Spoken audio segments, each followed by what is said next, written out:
Les placards partiront lundi. Je puis donc alors brancher sérieusement mon esprit sur les IGAT, le passé. Et c'est un fait qui aurait été accompli hier si Pippa n'était pas venu dîner pour nous exposer d'autres faits, et Hugh Jones ensuite 9. Ce qui fait que j'ai été vanné hier.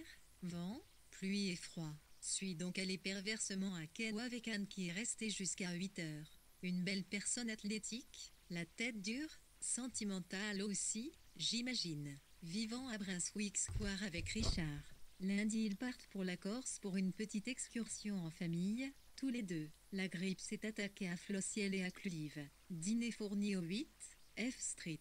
Que je suis devenue ennuyeuse, ce que l'on appelle objective, il faut avoir un cerveau solide pour être objectif. La crise continue à secouer notre téléphone. Voix de Kingsley suppliant elle de décider pour lui. La crise a une fois de plus remis les choses en mouvement. Mais la calmie nous étourdit. Pas très profondément cependant loi quand le tigre, c'est-à-dire Hitler, a digéré son dîner, ils font sur une nouvelle proie, et en ce qui me concerne je ne reçois pas de lettres. Il faut que je reprenne IE lundi, ce qui signifie inviter Elisabeth Bohan pour le thé, faire l'achat d'une robe neuve chez Murray, arranger une ou deux réceptions et me plonger dans Roger aussi complètement que je l'ai fait dans 3 Guinées. Mais cette immersion était un remède, un calmant. Comment sans cela aurais-je pu peiner tout au long de ces derniers mois? Comme toujours j'ai tiré trop de mots de mon puits, et j'ai besoin de le remplir en lisant quelques bons livres. Mandeville, les abeilles, je pense. À peine ai-je déclaré cela que je suis accablé de manuscrits. Gros roman méritoire que l'on peut lire à la va-vite. Mon insatiable appétit de lecture va se rassasier de lui-même avec Roger. Quoi encore? Oh, mes articles pour Outsider. Le TLS est maintenant un journal comme un autre, non mon journal. Et quelques essais de scènes brèves.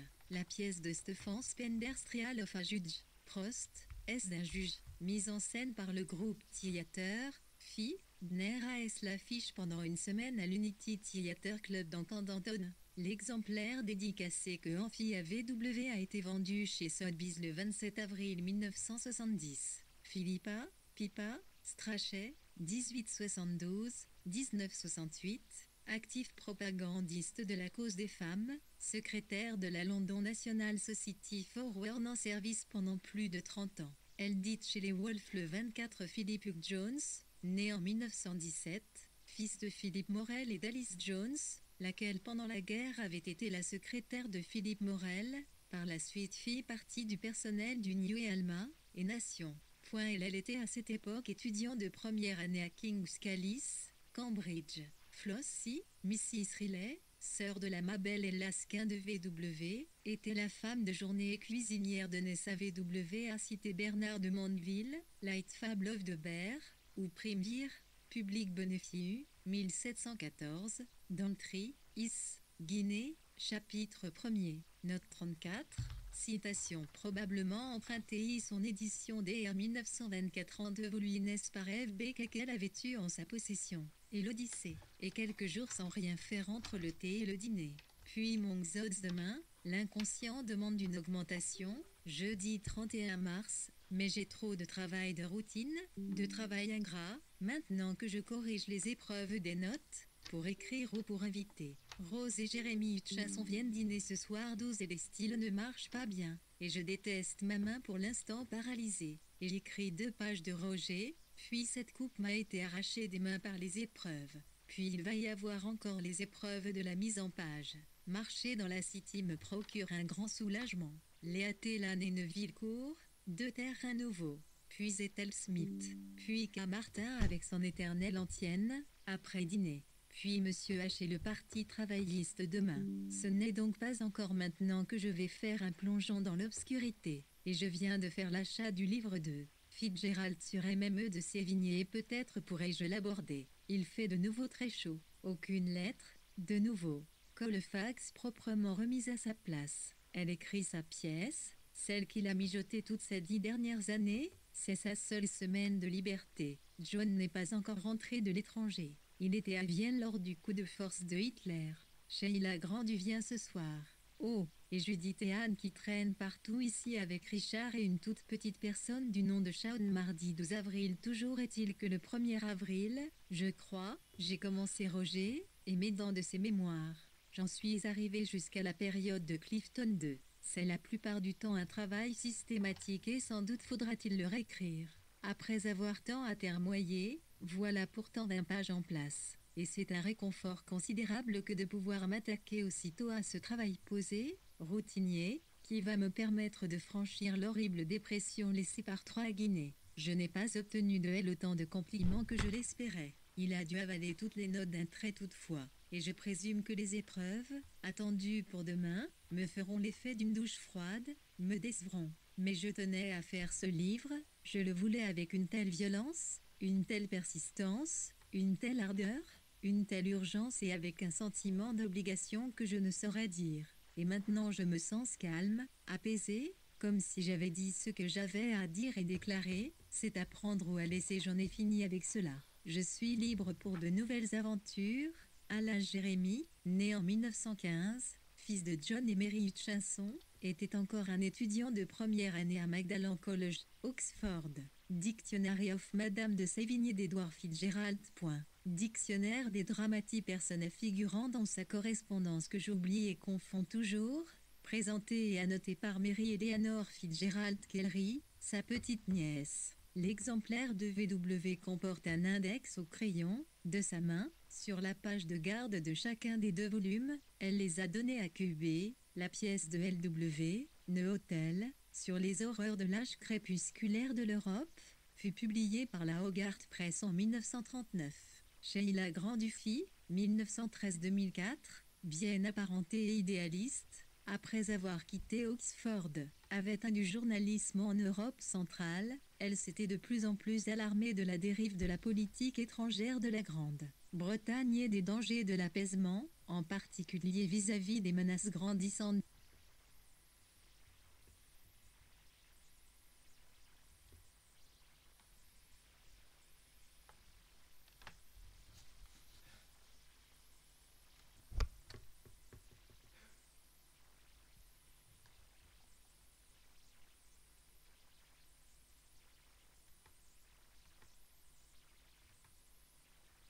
« 56 ans. La nuit dernière j'ai recommencé à bâtir, Suminé Snail 3. Une plénitude absolue, c'est là mon idée. Elisabeth Bohan est venue pour le thé, découpé dans du carton de couleur, niais d'une excellente et fine nature. Lennox Robinson, en tweed bleu vif, est venu nous rendre visite. Nous avons John avec nous maintenant, un John attristé et écrasé par ses expériences à Vienne. Kingsley Martin continue à nous donner d'interminables coups de téléphone. J'ai le temps de me changer et d'écrire une lettre pendant la communication. Il s'agit d'émigrer maintenant, de quitter notre Europe condamnée. Si ce n'était que je sens que je dois rester pour le journal. Robson aussi est de retour. Il m'a donné avec son habituelle candeur une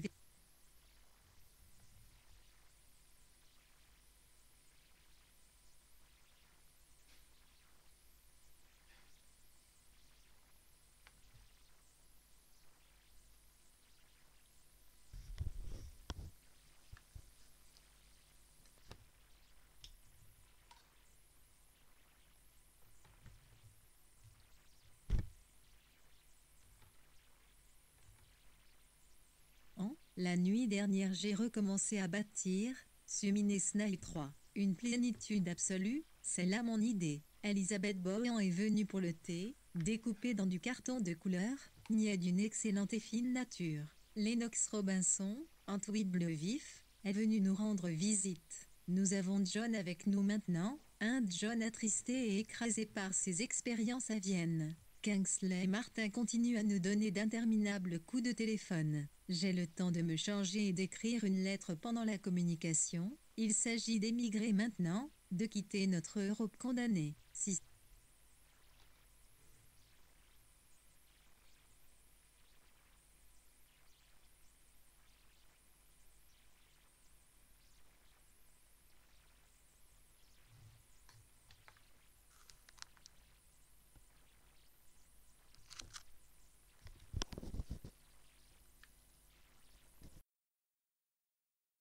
tweed bleu vif, est venu nous rendre visite. Nous avons John avec nous maintenant, un John attristé et écrasé par ses expériences à Vienne.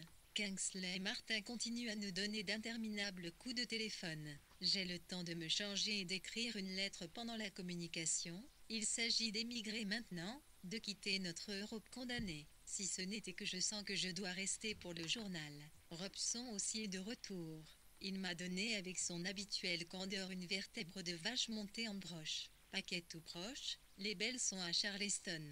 Il fait un temps bleu dur et sec, avec un vent froid. Marjorie vient dîner demain, Roger m'environne. Puis jeudi nous partons pour Monsieur H et cette liasse infernale d'épreuves à corriger. Ai-je raison de penser que 3 Guinées, en tant que point de vue, a quelque importance, que cela témoigne d'ingéniosité, de fécondité, que c'est même, par endroits, si l'on tient compte des problèmes techniques, citations et arguments, aussi bien écrits que tel ou tel de mes livres, mieux propice à l'écriture.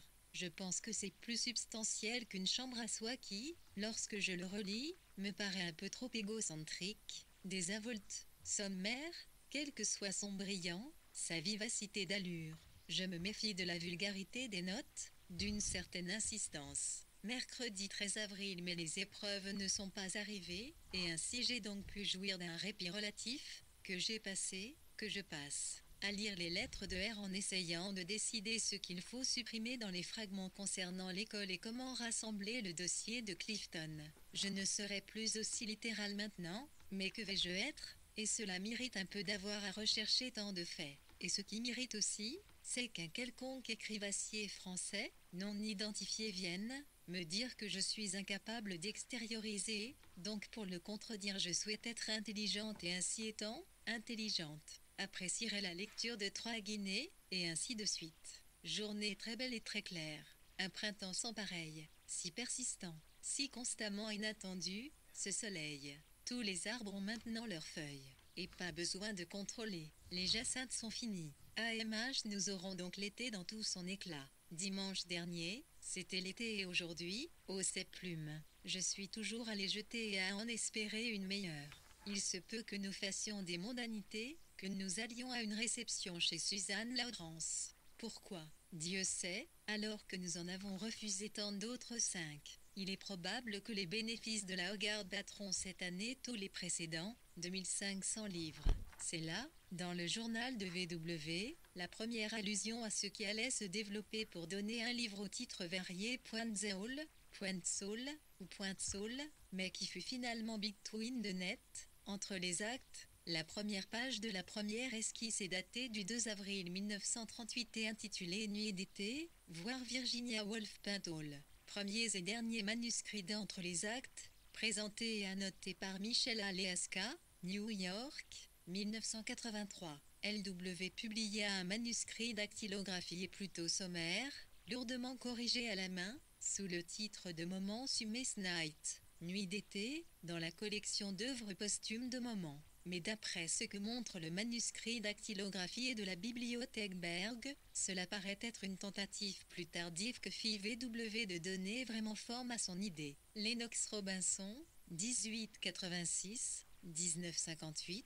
écrivain irlandais et directeur de l'Abbey-Theatre à Dublin. Suzanne Lawrence, 1871-1947, ex-MP et un temps présidente du Parti travailliste. Marjorie Fridina chez les Wolfiers les accompagna à la réception 9 JN jeudi 26 avril. Nous avons passé Pâques à Monsieur H. Niais. Quant au soleil, il n'a jamais brillé. Il faisait plus froid qu'à Noël, ciel maussade, couleur de plomb, vent coupant comme un rasoir, vêtements d'hiver, épreuves à corriger, nombreuses crises de désespoir. Tempéré cependant par la grâce d'une divine philosophie et la joie de découvrir les abeilles de Mandeville.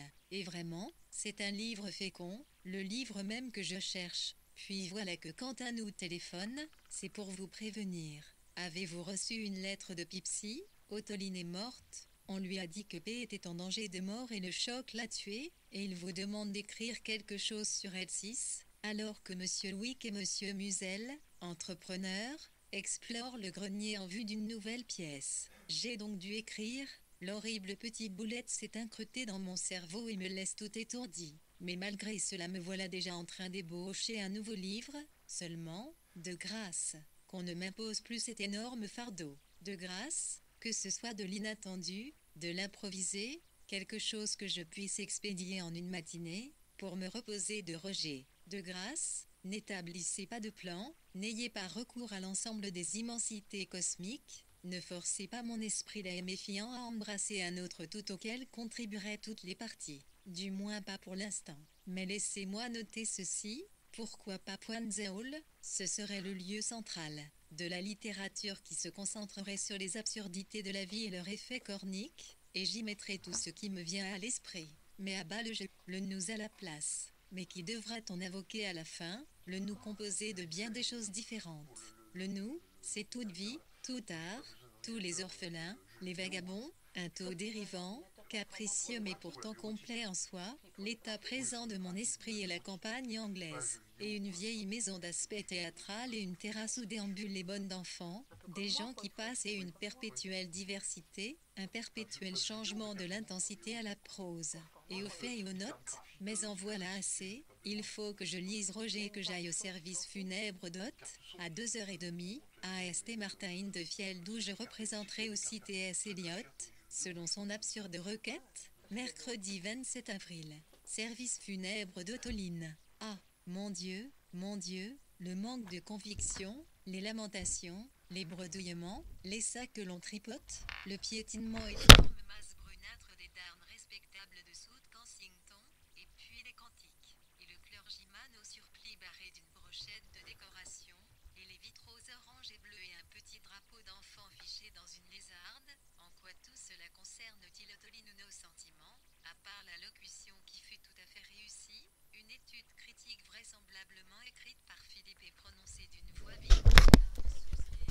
L'acteur 7, discours sobre et bien de ce monde qui, au moins, nous fit penser à un être humain. Bien qu'une allusion à la belle voix Lady Otoline Morel mourut de bonne heure le 21 avril à la clinique internationale de Tunbridge Wells, d'où Philippe Morel écrivit à VW ce jour-là qu'il se demandait si, est-il tant qu'une des plus anciennes amies d'Otoline, vous n'aimeriez pas envoyer au Times une sorte de brève évocation de ce qu'elle a été. La contribution de V.W. ne parut qu'à 28 avril dans les éditions du Matin, 2 jours après la célébration du service commémoratif, Robert Specht, 1904-1976, qui créa le rôle de Thomas Becket dans The Meurtre dans l'Uthétral, fut d'abord présenté à T.S. Eliot par Lady Otoline à une de ses réceptions du jeudi de la disparue nous est remis en mémoire son curieux nasillement plaintif. Cependant cela aussi avait l'avantage de ramener toute chose à de plus justes proportions. Le secrétaire de paix me saisit au passage pour n'y dire de m'asseoir à la tribune. L'accès au banc était bloqué par une énorme dame en fourrure qui me dit « Je regrette, mais il m'est impossible de bouger », ce qui, à dire vrai, semblait évident. Je me plaçai donc un peu en retrait, mais assez près cependant pour voir le dos de Philippe, très élégant dans son épais manteau, de même que sa tête de bélier roux, qu'il tournait de temps à autre pour inspecter les rangées. Je lui serrai la main et simulai, je le crains, plus d'émotion que je n'en ressentais. Il me demanda si l'allocution m'avait plu, et lentement je me coulai vers les marches en passant devant Jacques et Mary, Sturge mort, Molly, etc., Gertley, qui avait les yeux pleins de larmes, plus divers membres du personnel, quand, là, Lady Oxford bondit sur moi pour me coincer, elle était raide comme du whipcord, très droite, le regard un peu vague malgré le phare qui le faisait briller. Elle me dit qu'elle avait fait des remontrances à haute au sujet de sa voix, pure affectation, mais une femme extraordinaire. Qu'on me dise seulement pourquoi tous ses amis se disputaient avec elle un silence. Elle était trop exigeante, proposa enfin d'un camp. Sur quoi Margot s'abstint de poser d'autres questions et se répandit en histoire sur Simon et Jouette, et alors je me mis à la taquiner sur sa note nécrologique. Celle que j'ai donnée au Times sur Hot n'a pas été publiée, ce que je ne regrette guère, du reste. De là, sommes allés chez Nessa où nous avons répandu l'histoire, et pourtant me voilà qui cherche vaguement une maison où je n'irai plus jamais. Curieux que le sentiment d'une perte prenne cette forme tout à fait personnelle, quelqu'un qui ne lira pas ce que j'écris. Pas d'illumination dans Galway Street. Une intimité, réfrénée, abolie. Jeudi 28 avril, me suis promené à Dulwich hier et j'ai perdu ma broche en voulant me ravigoter avant d'affronter les dernières pages d'épreuves que je viens de terminer à l'instant et qui partiront cet après. Midi, un livre que je ne regarderai plus jamais, mais maintenant je me sens entièrement libre. Pourquoi? Je me suis ouvertement déclaré. Je n'ai peur de rien. Je puis faire ce qu'il me plaît, et cesser d'être célèbre, d'être jugé sur un piédestal, ne suis plus vantée dans les sociétés, mais indépendante à tout jamais. Voilà bien ce que j'éprouve, une impression de délassement, comme celle que l'on ressent en enfilant ses pantoufles. Pourquoi faut-il qu'il en soit ainsi? Pourquoi me sentir affranchi jusqu'à la mort et à même d'affirmer sans chiquer que ce livre-là n'est pas bon, qu'il ne suscitera que de faibles sarcasmes, et l'idée que Beowulf est bien inconséquente et égoïste? Pourquoi? Ma foi, je m'avoue que je me sens incapable d'analyser, étant trop énervé ce matin. Lady Simon dans l'après-midi. Enfin, j'ai apporté ma petite contribution à cette cause et l'on ne peut me rudoyer. Et puis, si l'on m'importune, je n'aurai qu'à dire, reportez-vous à 3 Guinété-Sturge mort, 1870-1944, poète, frère aîné du philosophe G.E. mort. Marc Gertley, 1891-1939, peintre envers lequel, au début de sa carrière, Ottoline avait manifesté une bienveillance presque maternelle. Dans le Times du 22 avril 1938, la notice nécrologique de Lady Ottoline était suivie d'un hommage personnel de Lady Oxford. Cependant, l'allusion de VW à son obituaire peut se rapporter à la demande qu'avait faite Margot Asquith à VW, voire VW, journal, 29 février 1936, et aussi suis-je une snob dans un stand de vie, de préparer un hommage à sa personne pour le Times en vue de sa mort, pluie et obscurité. Un chien perdu dans le square. Accalmie politique. L'impôt sur le revenu a augmenté. Nos bénéfices sont prodigieux. Nous avons encaissé 6000 livres environ l'année dernière. John est très impressionné. La Hogarth vaut 10 000 livres, et tout cela est né de ce caractère posé sur la table du salon à Hogarth. Ouse, il y a 20 ans. Je puis maintenant consacrer toute mon attention à Roger et aussi me lancer dans de petites inventions personnelles le matin, et ne pas attendre avec le moindre espoir le jour de la publication. Je vais, je le sens, publier complètement ce livre. Je n'en ai jamais écrit aucun avec autant de ferveur et une nécessité plus grande, et il m'a été salutaire. Maintenant on veut republier en Amérique des articles du commun des lecteurs, que Pangaré édite à l'automne, ce qui rapportera 50 livres. Et je songe également à Walt Whitman, à la correspondance de Walpole et au Selborne de White. 3 Guinées m'a permis d'en revenir à ce monde-là, un monde sans doute plus réel, mais interdit par des ronces 4 années durant. Vendredi 29 avril, l'ennui. C'est que je me laisse tellement absorber par ce fantastique point de Saul que je ne peux m'occuper de Roger. Alors que vais-je faire?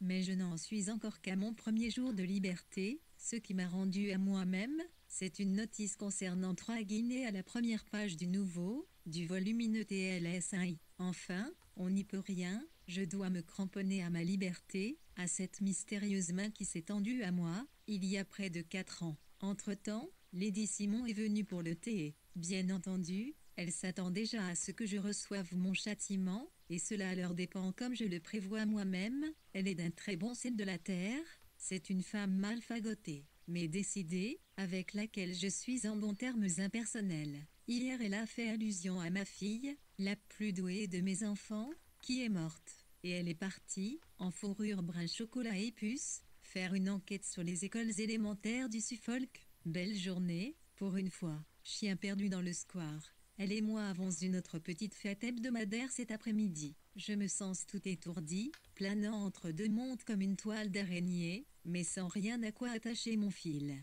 Pourquoi ne pas écrire au sujet du journal de Walter Scott, et à partir de là en venir aux romans éternels? La notice nécrologique sur O que j'ai donnée au Times a été imprimée dans les premières éditions, puis omise par mégarde dans les suivantes. 100 livres de Harcourt Brass, dernier fruit, sans doute, produit par les années. Cela fait environ 3000 versets par eux. Ne puis-je donc pas faire l'achat d'un siège et de 2 robes? Oh, comme c'est curieux de voir de nouveau le ciel bleu au sommet de ma verrière.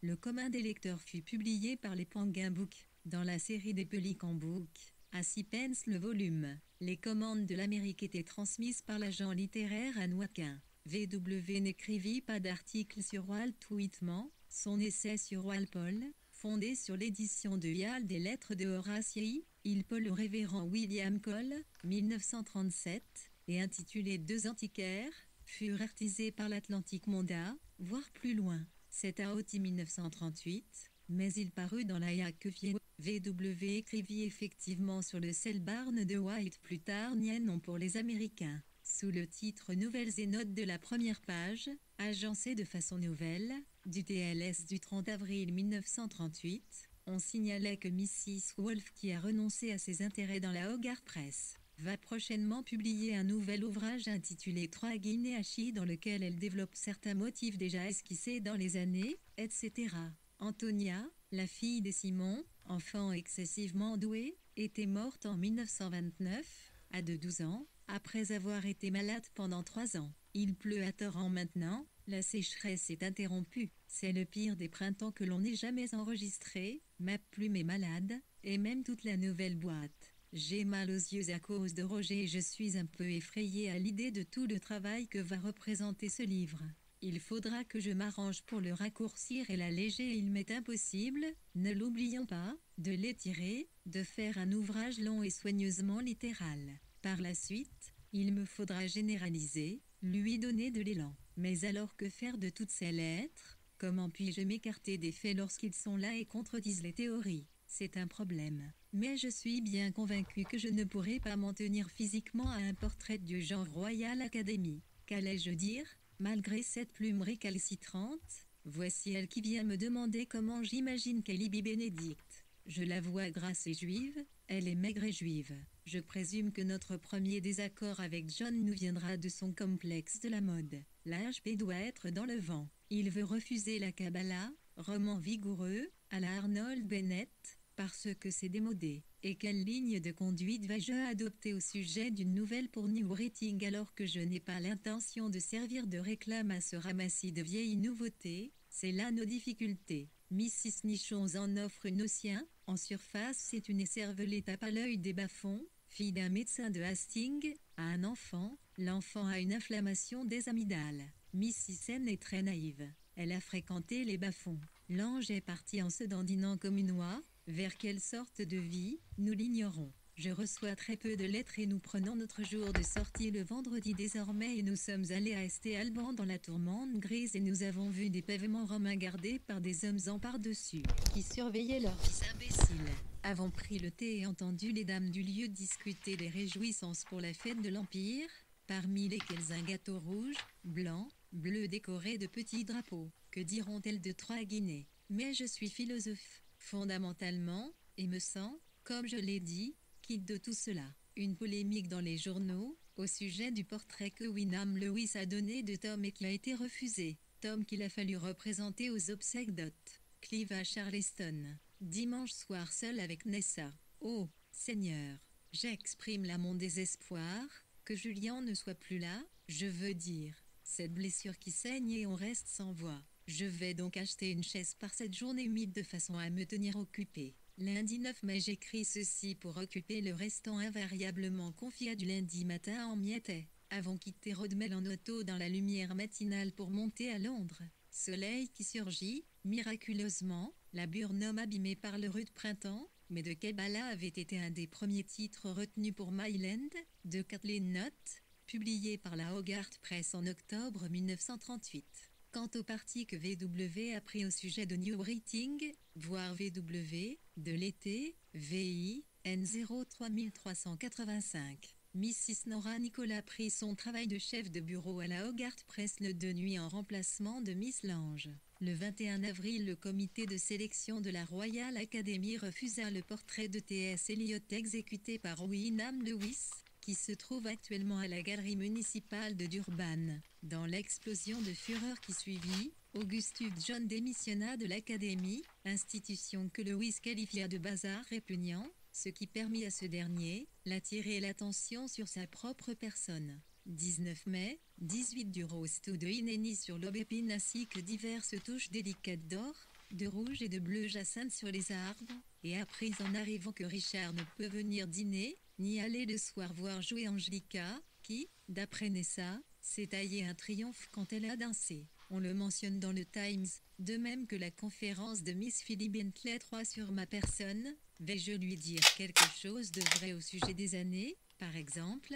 puis Tom au Portugal, puis Mary Hutch, que je rencontre dans un magasin de chaussures, puis Morgan qui fait appel à mes connaissances littéraires pour une citation dans un spectacle historique, puis coup de téléphone à Sally qui m'assure, Dieu merci, qu'elle viendra ce soir, découvre que ma belle a transporté ici la chaise du salon, dont j'apprécie le confort en ce moment même, après des années d'inconfort relatif, mais sa chaise depuis longtemps promise, est restée sur place. Week-end plutôt décousu, d'un froid mordant. Q n'est pas venu, j'avais à lire un livre mauvais, sans queue ni tête, et, ayant la tête qui tourne, je ne peux m'atteler ni à ma pièce, Pointe Saul finalement sera une pièce, ni aux lettres de Cambridge de Roger. La vérité est que nous avons besoin de vacances et, passablement éreintés, devons fonctionner au ralenti en tâtant de ceci et de cela pour ne pas abandonner toute activité avant le 8 juin environ, date à laquelle nous nous échapperons.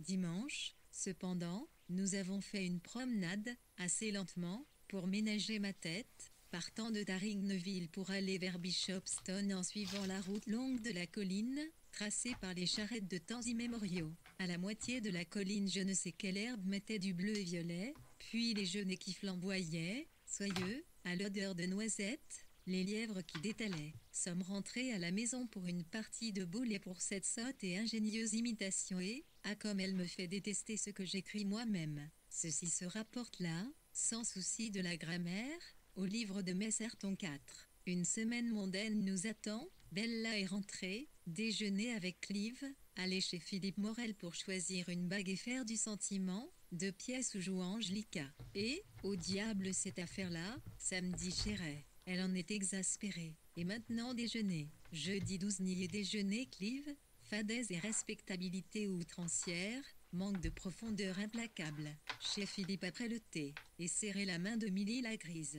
2 choses intéressantes, Code se confiait en tout M, qu'elle avait toujours eu à son service, l'autre est l'immense importance qu'elle attachait à ses mémoires, qui devaient être sauvés avant toute autre chose en cas d'incendie. Ils étaient sa justification, constituaient la preuve pour elle-même et pour le monde. Code n'était pas ceux dans l'atelier du long dans l'heure, à la fin du trimestre. Les élèves se produisirent pendant une semaine dans leur chapelle désaffectée de Slington. Angelica Bell dansa 6 scènes mimées inspirées par les 2 estros de la Guerra de Goya et joua dans la Malgrida de Benavente, ce qui fut brièvement signalé dans les Times du 7 et du 9 mai. Philip Bentley, 1894-1977, était écrivain originaire du Yorkshire. On n'a pas retrouvé trace de sa conférence sur VW et il s'agit d'Elizabeth Shilvey, née Sally Grave, fille du poète Robert Grave.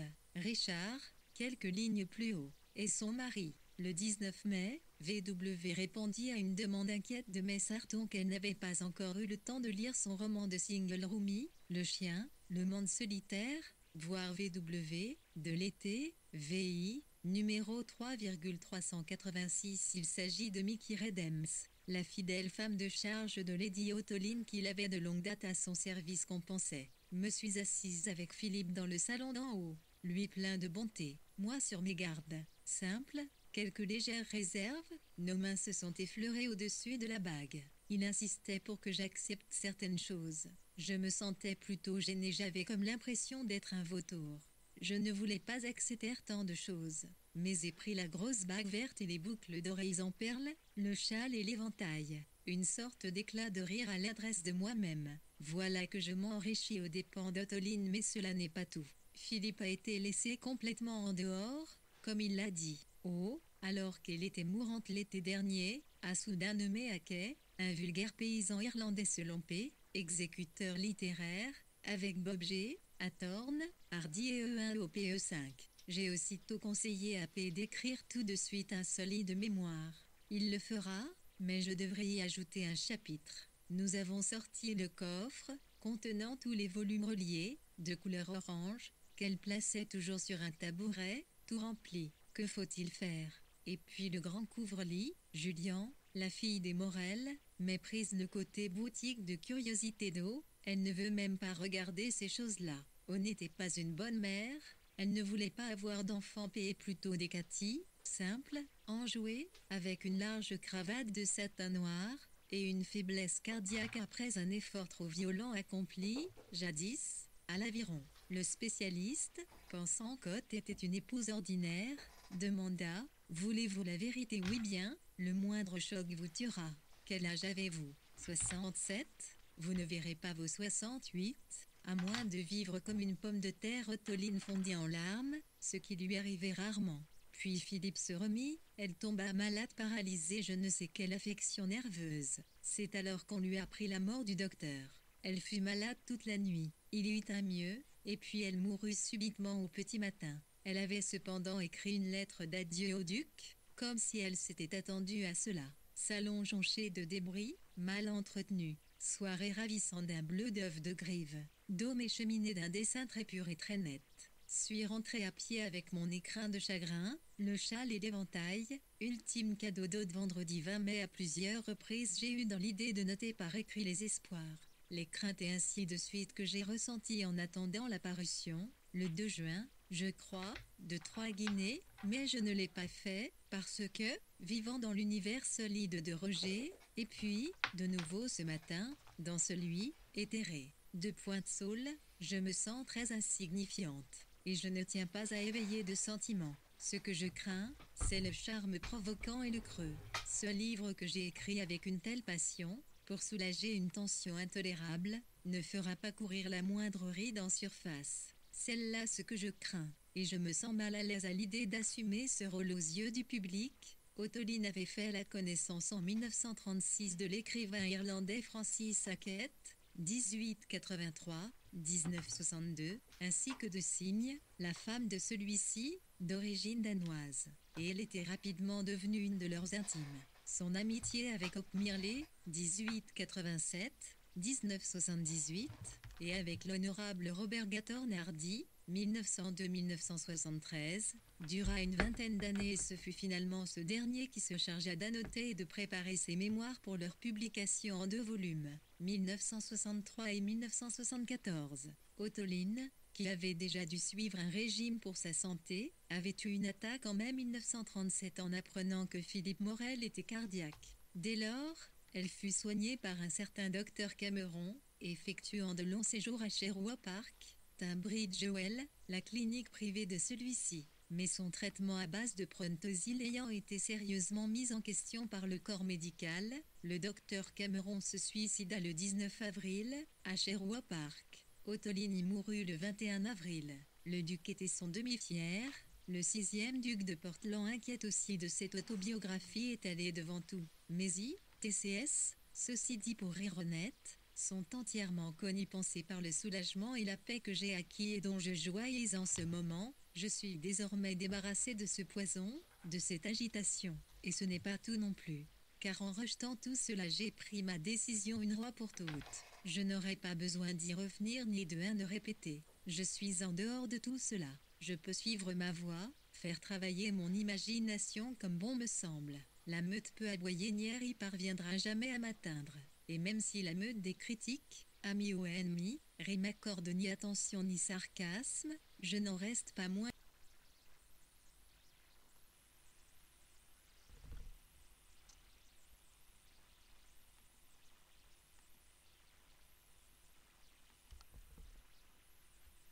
Pas besoin d'y revenir ni de répéter. Je suis en dehors de tout cela. Je peux suivre ma voie, faire travailler mon imagination comme bon me semble. La meute peut aboyer n'y parviendra jamais à m'atteindre.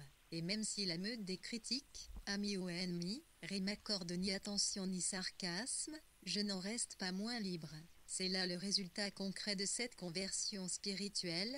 Je ne vais pas me donner la peine de chercher des mots plus justes, par laquelle je suis passé à l'automne 1933 ou 1934, lorsque je me précipitais dans les rues de Londres, achetant, au comble de l'exultation, je m'en souviens, une énorme loupe près des Blackfriars où j'ai donné une demi-couronne au bonhomme qui jouait de la harpe dans le métro, pour qu'il me parle de sa vie. Les pronostics sont extrêmement mitigés. Elle est moins enthousiaste que je l'espérais, n'est-ce ambigu au plus haut point. Miss Epworth et Mrs. Nichon disent, les femmes devront beaucoup à Mrs. Wolfe et j'ai promis à Pippa de lui fournir des exemplaires. Maintenant aux lettres de Roger. En ce moment il fait froid à Monkshood et il y a du vent jeudi 24 mai. Je suis contente ce matin parce que Lady Rhonda 8 écrit qu'elle est profondément intéressée et émue par 3 Guinées.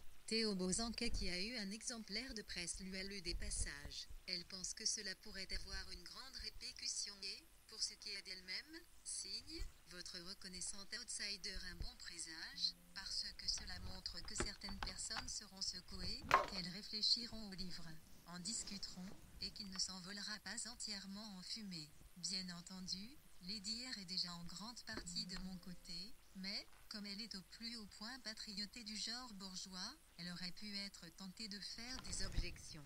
Il se pourrait bien que cela provoque plus de remous que je l'aurais cru dans les encriers. En proie à la confusion, à l'apathie ces dernières semaines, et indifférente aussi, je n'étais plus consciente de la grande exaltation et de la grande intensité avec laquelle assurément j'écrivais. Mais l'Europe entière peut s'embraser, c'est à prévoir. Un coup de fusil de plus tiré sur un gendarme, et les Allemands, les Tchèques et les Français recommenceront la vieille horreur. Le 4 août 1914 peut arriver la semaine prochaine. En ce moment, c'est l'accalmie. Elle dit que Martin dit que nous, le Premier ministre, disons que cette fois nous nous battrons. Hitler est donc en train de mâchonner sa petite moustache en broussailles. Mais le bloc tout entier tremble et mon livre ne sera peut-être qu'une phalène dansant au-dessus d'un feu de joie, consumé en moins d'une seconde. Morgan a téléphoné hier au sujet du grand meeting de protestation des écrivains contre l'Espagne, organisé par Rosamond, pour lequel elle a loué le VW, se trompant de date, a écrit mardi 17 mai, Margaret et Thomas, vicomtesse Ronda, 1883-1958, fondatrice et rédactrice en chef de l'hebdomadaire Tintentrick et en Saul. Mais sans nous y convier, que doit-il faire ? Pense que c'est absurde. J'ai donc laissé échapper quelques allusions prudentes à ma propre attitude. Nous devons attaquer Hitler en Angleterre même. C'est toujours ce que je dis, a-t-il répondu. Mais comment ?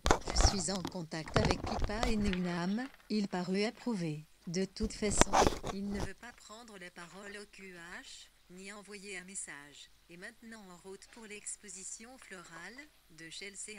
Dîner chez les Hutch. Que vais-je mettre ? Des avions grondent dans les hauteurs du ciel bleu, nuageux. Vus à travers notre vitre brouillée, ils ressemblent à des requins. Pas de pluie, pas de fruits, légumes tout desséchés. Mercredi 25 mai, trop lasse pour écrire après un dîner lugubre chez les Hutchinson.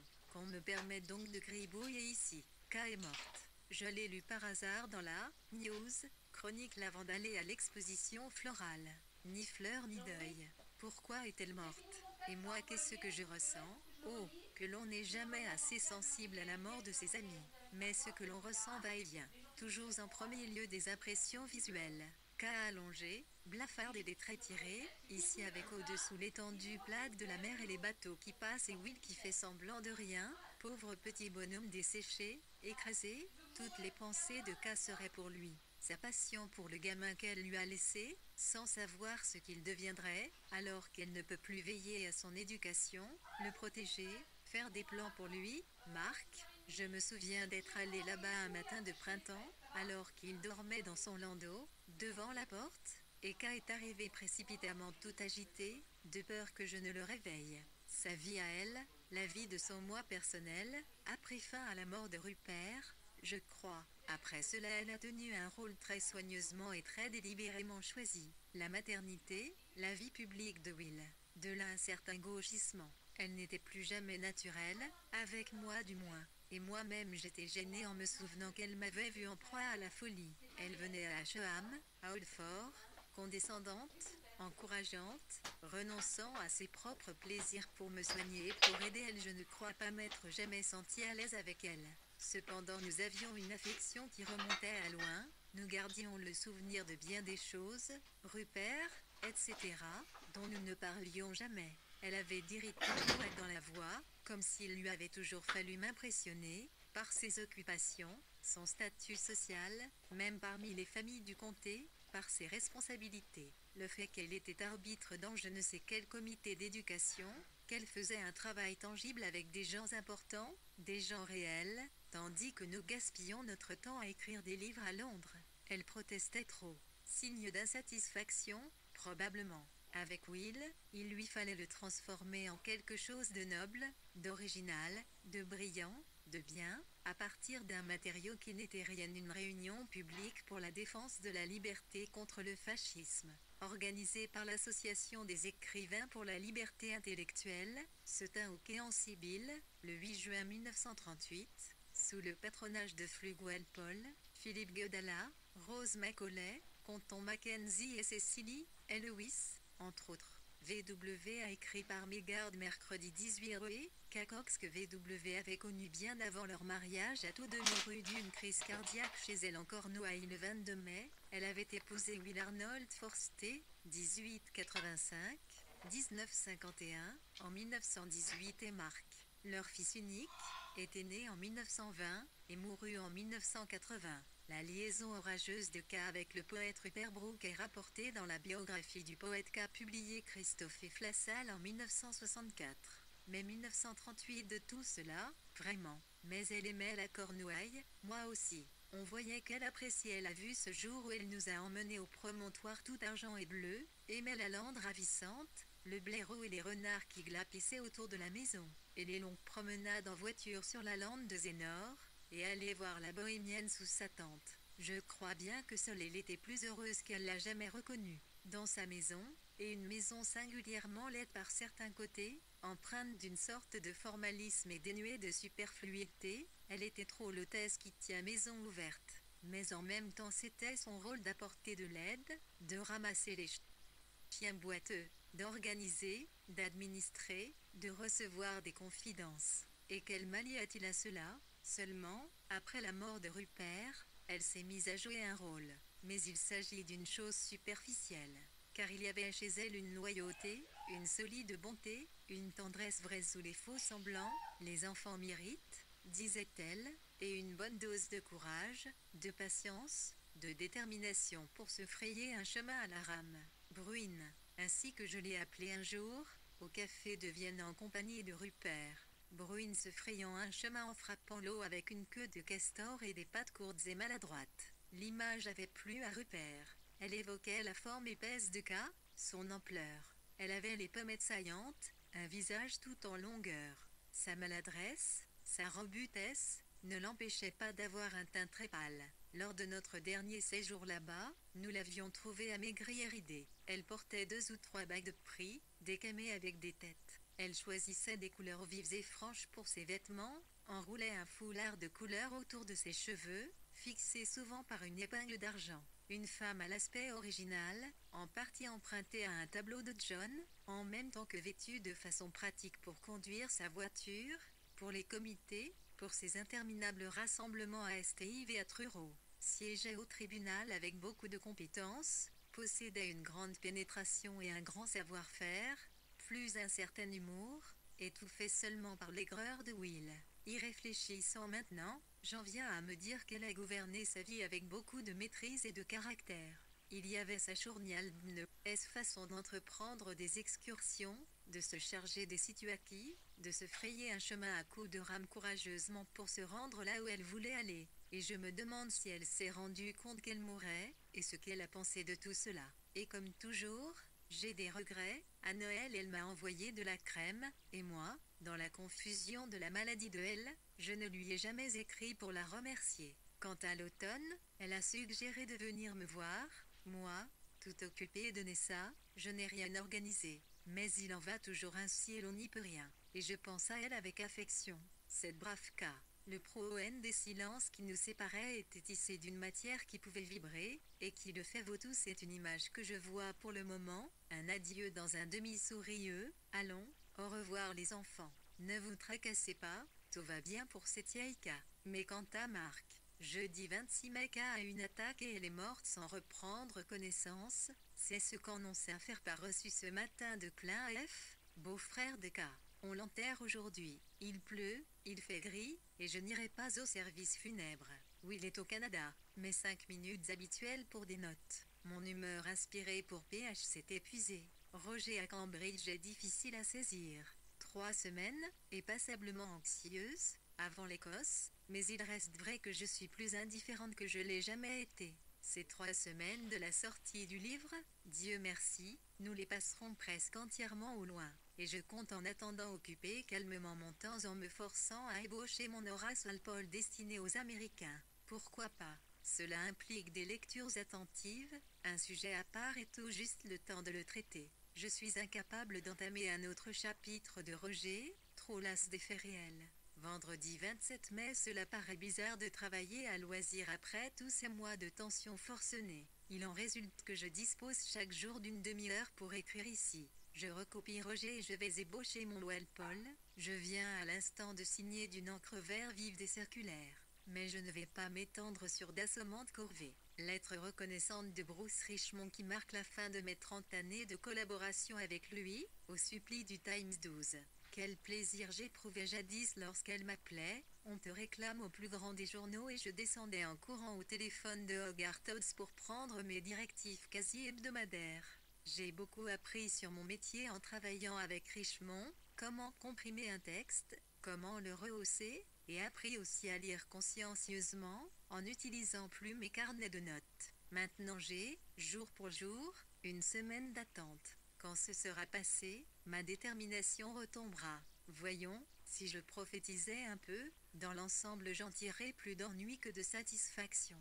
Je ressentirai les sarcasmes plus que j'apprécierai l'enthousiasme de Lady Rhonda, et les sarcasmes ne manqueront pas, ni quelques lettres furieuses, quelques silences aussi. Et puis dans 3 semaines à dater d'hier nous prendrons le large, et quand nous rentrerons, le 7 juillet, ou plutôt, car nous ne tenons pas à trop changer d'hôtel, ce sera presque entièrement terminé. Et ensuite je pense que je n'écrirai rien pendant 2 ans, si ce n'est des articles pour l'Amérique. Cette semaine d'attente est la pire de toutes, mais je ne la trouve pas si terrible en comparaison de l'horreur que furent les années qui s'est dissoute dans l'indifférence tant j'étais certaine d'un échec.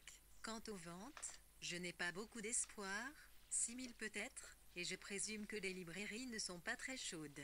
Aujourd'hui me voilà coincée par une insistante Miss Nelson, ma soirée est gâchée. Elle est allée siéger ce matin comme jurée, pour uniquement s'entendre dire « Vous serez satisfait d'apprendre que vous êtes dispensé, donc. » Voilà qui est terminé. 2. VW signa et envoya à ses amis un appel de fonds pour venir en aide à la Bibliothèque de Londres et 1 à la Société nationale pour le service des femmes au 2, Marsham Street S. W. 1. Bruce Richmond, désormais à la retraite, habitait Salisbury. Il écrivit une lettre flatteuse à VW, le 26 mai, pour lui parler de leur longue collaboration au TLS, voire M, à 1P, Sussex 13. Elizabeth Nielsen, américaine d'origine danoise, venue du Michigan, avait l'ambition d'être en Amérique une pionnière de l'interprétation magistrale de l'œuvre de Virginia Woolf. En définitive, son sujet fut écarté comme trop moderne. Lors de sa rencontre avec les Woolf, son bavardage fut bruyant et frénétique malgré tous mes efforts. J'ai été véritablement incapable de me reprendre. Lettre à VW, 16 octobre 1938, M, à 1 Sussex. LW tu cité comme juré au tribunal le exempté jusqu'au 25, puis de nouveau jusqu'au 27,11, juillet 1938 samedi 28 mai journée de pluie battante, aussi sombre qu'en novembre. Mais, ce printemps a été effacé du calendrier. Je me livre ici à mon petit galop quotidien, qui, je crois, va prendre la forme d'une feuille de température. La rumeur a commencé, bien que le petit en émerge à peine de sa chrysalide que jeudi prochain. Dans le Harper's Bazaar, Mrs. Limpersifle dit que je prêche assise dignement sur un divan. Miss Osier, ou un nom de ce genre, m'envoie des remerciements et des compliments pour ma grande œuvre, etc. Ces premières rumeurs donnent toujours une idée de ce qui va suivre. Je peux déjà prédire que ceux à qui cela ne plaît pas vont ferrailler, me considérer comme un esthète bien nanti, et que ceux qui m'approuvent feront écho des plus intéressants, profondément émouvants de Rhonda. Toutes les critiques et les lettres ne seront que des variations sur ces notes. Pour l'instant, il faut que j'envoie un exemplaire à Pippa avec le cœur battant. Après cela, il battra à la mesure de sarcasme-enthousiasme, enthousiasme-sarcasme. Et j'ai dans l'idée que d'ici 6 mois je réglerai ni compte avec tout cela dans un pamphlet. Et si mes données sont mises en doute, je me servirai du 29 Marsham Street pour répondre. Suis allé au marché aux puces hier, chaussé de mes souliers neufs qui me faisaient mal, j'y ai fait l'achat de 6 petites cuillères et de quelques fleurs. Miss Nielsen est venue, vaguement danoise, professeure de littérature américaine, en proie à des lubies, entièrement détraquée par Einstein et son influence extraterrestre sur le roman. Elle a suivi le labyrinthe jusqu'à la pagaille du centre. Moi, j'ai renoncé à la périphérie. Passablement sincère, naïve, ressemble un peu à Christabel, et, comme il arrive généralement, plus sympathique que sait l'être. On ne peut détester les gens que l'on voit de près. Mais elle a gâché ma lecture de Walpole, à laquelle je vais maintenant me remettre avec plaisir. Elle déjeune chez les Robson. Lundi 30 mai, anniversaire de Nessa 59 ans, il me semble. Elle est à Charleston avec Angelica et Quentin, maintenant que le séjour d'à Islington est terminé. Oh, mon Dieu, Julian n'est plus là, et il pleut à torrents. Qu'elle est contente d'être là-bas. Comment a-t-elle pu survivre à l'attente de elle, et dernier, à cette torture?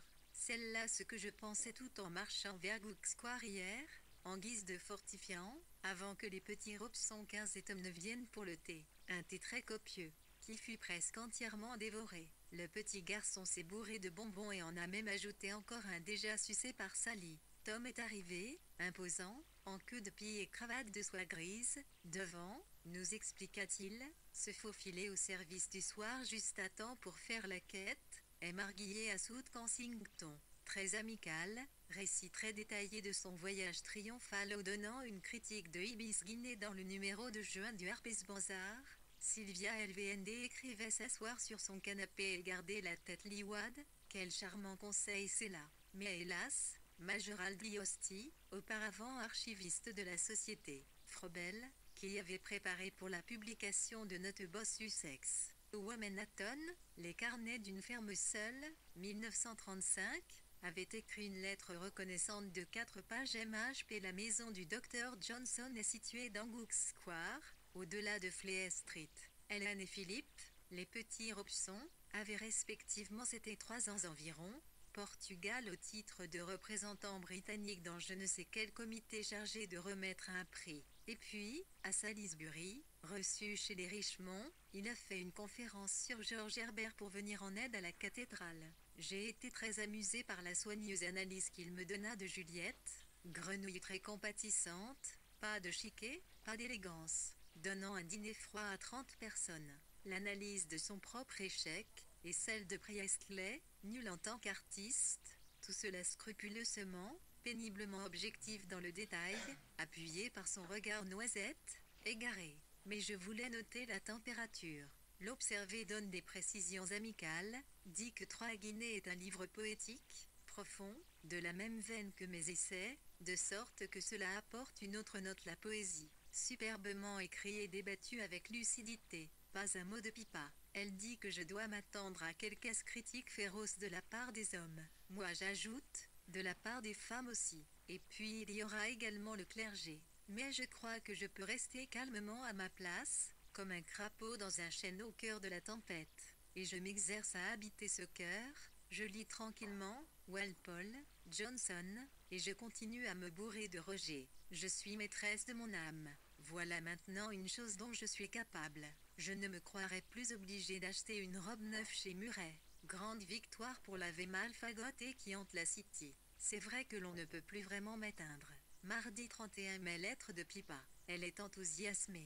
Me voilà donc débarrassée du dernier poids qui me pesait sur l'esprit, un poids considérable, car ayant écrit tout cela, j'avais l'impression que, si cela ce n'était pas à son goût, il faudrait que je me raccroche de toutes mes forces à ma propre estime. Mais elle me dit que c'est précisément ce qu'elle souhaitait toutes et le poison est maintenant neutralisé. Maintenant je puis affronter la musique, les Bremontan ou le caquetage doit des critiques avec tant d'indifférence que, en toute sincérité, je me surprends à publier qu'ils seront lâchés à la fin de la semaine. Je n'avais encore jamais affronté la critique avec autant de placidité. En outre, je ne crains plus tellement non plus mes amis de Cambridge. Ménard peut se montrer sarcastique, mais qu'est-ce que cela peut me faire? Et je n'enverrai pas non plus d'exemplaires aux membres de ma famille, de façon qu'ils puissent ne pas m'en parler. Ce que diront les loups décorés, avec lesquels nous avons dîné hier soir, je n'en sais rien, mais ils trouveront sans doute que c'est amusant. Et les vieilles prostituées, Hugues, Compton Mackenzie, Dalla, Storm, Jameson et compagnie qui se réunissent la semaine prochaine pour proclamer leur foi en la liberté, enfin, ils ne vont pas le montrer, sauf du haut de l'estrade. Et ils ne peuvent guère me refuser le droit qu'ils prêchent. de sorte que je compte beaucoup m'amuser d'une manière ou d'une autre, quelques taquineries de gens vénérables, quelques insinuations, quelques coups de gris visant les l'un le critique anonyme chargé de la chronique littéraire N livre et auteur de l'Observé, dans le numéro du 29 mai 1938.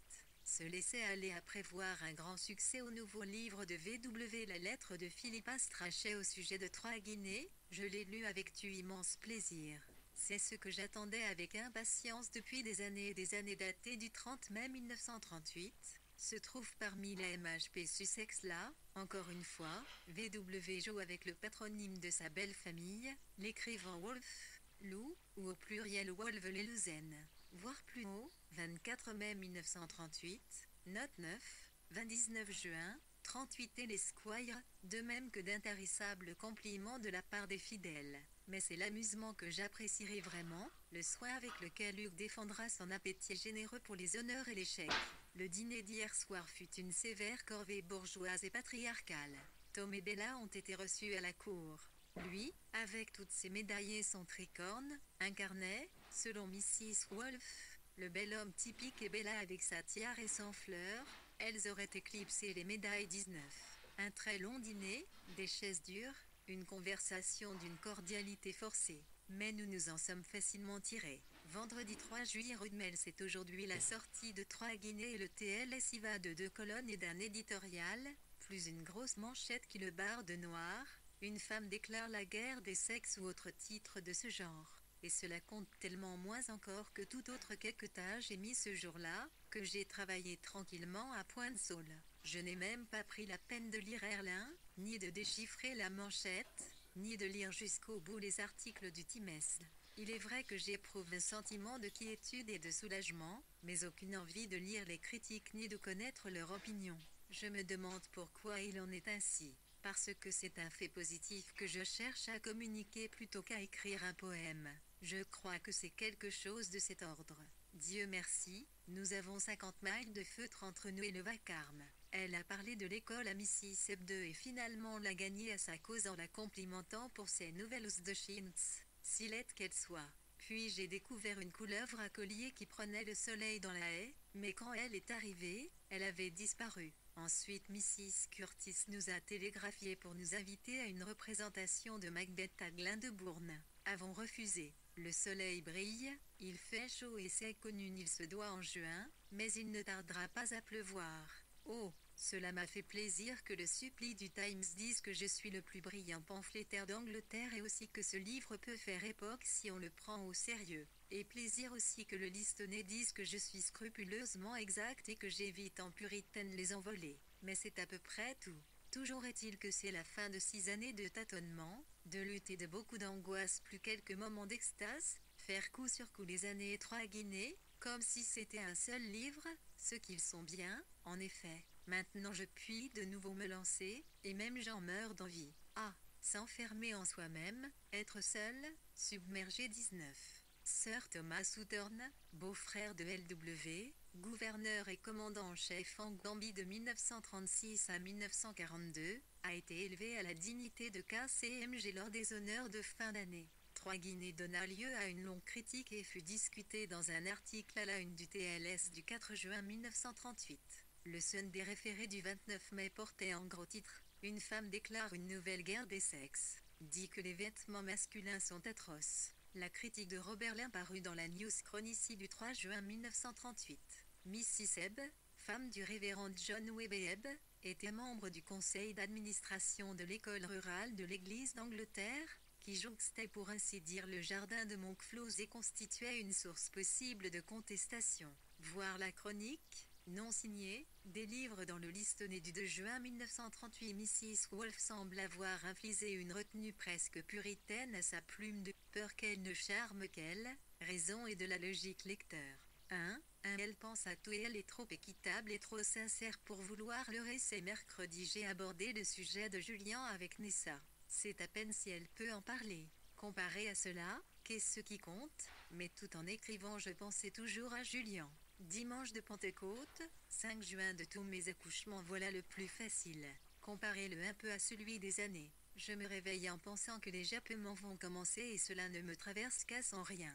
Hier j'ai lu Time Instead et diverses sottises londoniennes. Aujourd'hui l'Observer, cela court, une terrible accusation. Les Sunday Times, and Statesman et Spectator se réservent pour la semaine prochaine probablement. La température reste donc stable. Je prévois d'innombrables lettres pour mardi soir, dont certaines anonymes et injurieuses. Mais j'ai déjà atteint mon but. On me prend au sérieux au lieu de m'écarter comme une aimable bavarde, ce qui est ce que je craignais. Dans le Times d'hier il y avait tout un paragraphe intitulé «L'appel aux femmes de Mrs. Wolf». Un défi sérieux auquel doivent répondre tous les penseurs ou quelque chose de ce genre, sorte de préface à l'annonce du supplie du Times. Une vraie nouveauté, je crois, cela doit cacher quelques sérieuses intentions. Une note extasiée d'Ethel, qui n'en est encore qu'à la moitié. Me suis promené sur le champ de course, et acheté des petits fours à l'eau. Charleston est Bunny pour le thé aujourd'hui. Hier, première chaude journée d'été. Des files de gens en chemise blanche marchant au pas cadencé près de l'eau, Glyndebourne tout en fleurs. Mrs. Curtis nous a invités. Avons refusé. Du vent aujourd'hui, mais il fait encore beau, et le soleil continue à sévir après, je crois bien, 2 mois de sécheresse, humide, et de ciel couvert. Le printemps le plus affreux qu'on ait jamais enregistré. Nous avons donc été sages de mettre en réserve nos vacances, bien que je sois si reposé maintenant, et que je travaille avec tant d'entrain à péage, que je n'ai pas très envie de contempler la mer, même si c'est une détente. Nous allons tâter de skieux, car si nous ne le faisons pas maintenant, nous ne le ferons jamais. Elle dit que nous y sommes plus de la première jeunesse maintenant. Samedi 11 juin je ne dispose que de 5 minutes pour consigner que, Dieu merci, le NS a paru, qu'à Johnny débite ses sottises, mais, comme le dit elle, elles sont bien intentionnées, et maintenant, mis à part le Sunday Times, le débordement d'encre est terminé et dans l'ensemble je peux dire que je le trouve infiniment meilleur que je m'y attendais. Dans l'ensemble, 3 guinées est pris au sérieux. Beaucoup de grands compliments, quelques grognements hargneux ressortent de le Standard qui hérisse les chines. Mais en général on se montre gentil, assez surpris, et c'est tout. Nous pouvons partir pour l'Écosse, prendre des vacances dont je n'ai pas vraiment besoin, mais qui pour la critique parue dans l'United, voire plus haut, 24 mai 1938, et pour celle de Basile de Selincourt dans l'Observer du 5 juin 1938. Voir M&M page 403. La nouvelle Lysistrata la critique qu'a John Donat de 3 Guinées dans le NSCN, du 11 juin 1938, a été en partie reprise dans M&M, page 405. Howard Spring sous le titre Une pacifiste déclare « Les hommes veulent la guerre » critique qui parut dans l'Evening Standard du 9 juin 1938, trouve la réserve de Mrs. Wolf un peu trop inhumaine. Elle communique une ennuyeuse impression de supériorité à ce qu'elle écrit 1322 lui, 19 me fortifieront quand n'y aime pour m'empêcher de gâcher Roger. Aucun livre n'est jamais sorti de moi aussi mystérieusement, aussi facilement. Des lettres commencent à arriver d'Amérique au sujet de l'extrait qui apparut dans l'Atlantique. Mais à part Pippa, Ray et Judith, qui, à mon grand amusement m'a envoyé une lettre tiède pour me dire que cela lui avait beaucoup plu mais qu'elle trouve la fin confuse, personne ne m'a écrit. Aucun remerciement ni enthousiasme de la part des jeunes pour qui j'ai peiné. Mais c'est ce que j'attendais, ce qui va de soi. Ray et Pippa m'ont apporté le premier soutien. Rien de Pernel ni de Vita. Les ventes démarrent lentement, mais aujourd'hui et hier 300 exemplaires se sont vendus. Je pense que cela atteindra les 10 000, et que c'est le sommet de la vague. Tom reçoit son grade universitaire à Cambridge, défile en procession avec les autres gros bonnets. Banquet à Trinity, carrousel, liste des honneurs, et si l'on veut se donner la peine de la lire, l'illustration est là, juste à point. Dispensé de tout cela, j'ai écrit un article sur Walpole, très rapidement et aisément, pour les Américains, et fait plusieurs bonnes promenades. Le temps s'est amélioré, mais demeure instable. Mrs. Ebb a ajourné la réunion de l'école. Nous montons à Londres ce soir après le thé. Boule, les belles. On plante le jardin avec un peu d'aide de ma part.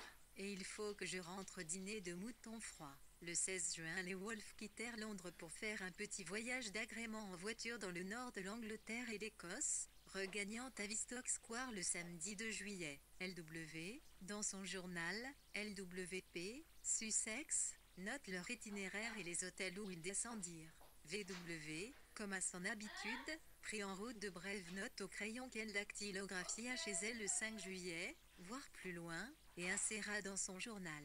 Ces évidentes fautes de frappe ont été corrigées. Jeudi 16 juin Baldock. Arrêt pour allumer une pipe sur l'avenue Ickniel, rue insignifiante bordée de villas jaunes.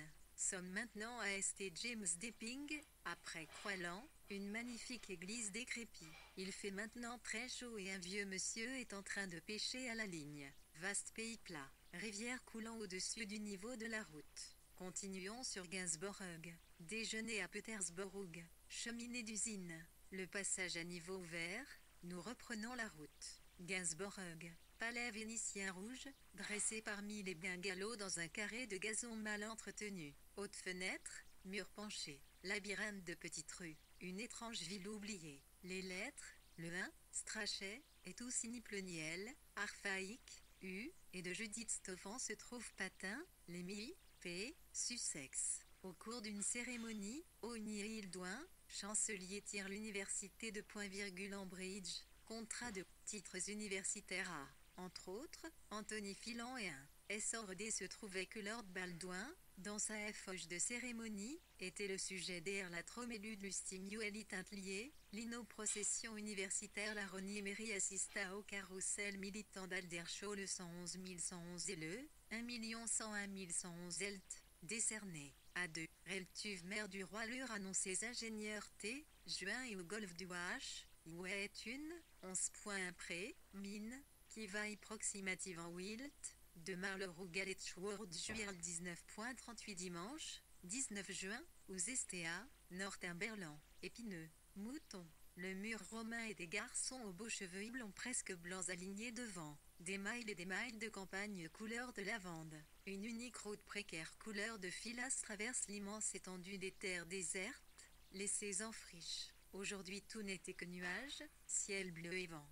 Le mur est une vague à la crête aiguë, une vague qui se dresse pour se briser puis le plat des marais, au pied de la crête. Attendons maintenant que la pluie cesse car le vent soufflait et la pluie tombait aujourd'hui sur le mur. Nous sommes maintenant arrêtés au milieu de la lande à quelques miles de Corbridge. Il fait très sombre. Des alouettes chantent. Déjeuner retardé. Un groupe de 90 personnes dînant à l'auberge de Piercebridge, le 17 juin. Une impression de vie rurale, très vieil siècle, se dégage de ces dîners d'auberge où l'on fait quelques sports. Nous déjeunons donc dans un presbytère, au jardin, une très solide maison particulière où l'on prend des pensionnaires. Jambon chaud et fruits, mais de la vraie crème, tout en regardant une vilaine chaîne de montagnes. Le pays aujourd'hui de bonne heure n'était que plaine marécageuse. Puis les Pennines, qui sont enveloppées de brouillard. Des alouettes chantent. Dimanche, 19 juin, suis assise au bord de la route, au pied du mur romain, tandis qu'elle nettoie les bougies. Je lisais des traductions de poèmes grecs et méditais paresseusement 8. Lors qu'on lit, l'esprit est comme une hélice d'aéroplane, invisible à force de vitesse, et inconsciente, état où l'on ne parvient que rarement. Pas mauvaise l'introduction d'Oxford, qui vise à mettre le contact, à se montrer au courant, se montrer érudit, mais d'Oxford. Des vaches se déplacent au sommet de la colline, mues par quelques sympathies simultanées. L'une entraîne les autres. Le vent secoue l'auto. Trop de vent pour gravir la pente afin d'admirer le lac. C'est la raison pour laquelle les collines sont encore romaines, le paysage, immortel. Ce que voyaient les Romains, je le vois. Le vent de juin, l'eau et la neige. Les moutons incrustés dans l'herbe haute, comme des perles.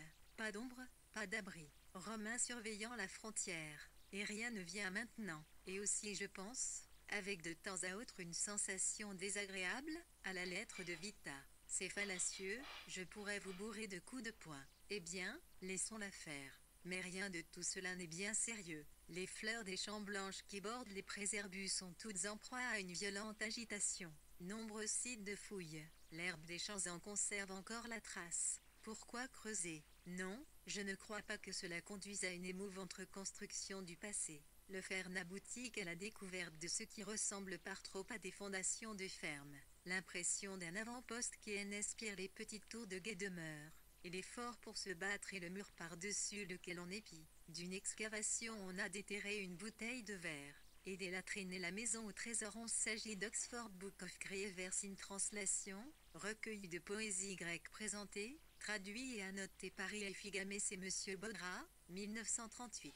Vita avait écrit à VW au sujet de Troy Guinezo. Vous êtes un écrivain provoquant parce que un instant vous ensorcelez par votre prose ravissante, et l'instant d'après vous exaspérez par vos argumentés, glacieuses voire VW, de l'été, VI, N 3422, dans laquelle VW cite ses propres mots RN réponse à Vita, et le 3405, la réponse directe de VW datée, Georgine, colère lundi, 19 juin, lundi 20 juillet les marches écossaises. Assise dans la voiture je contemple, au-delà de vastes étendues d'émeraude, de petites collines colorées qui soulèvent un grand flot de terre verte, quelques alignements d'arbres, à part cela tout n'est qu'herbe, terres en triche, pas de route, ondulation de collines dans le lointain, quelques arbres isolés, dispersés par-ci, par-là, un unique chambrin rouge, quelques collines en forme de tente, écrite au portant le mot Écosse, une route sur la lande. Walter Scott doit bien être passé par là. Jedburgh n'est pas loin. Abat Sir Walter.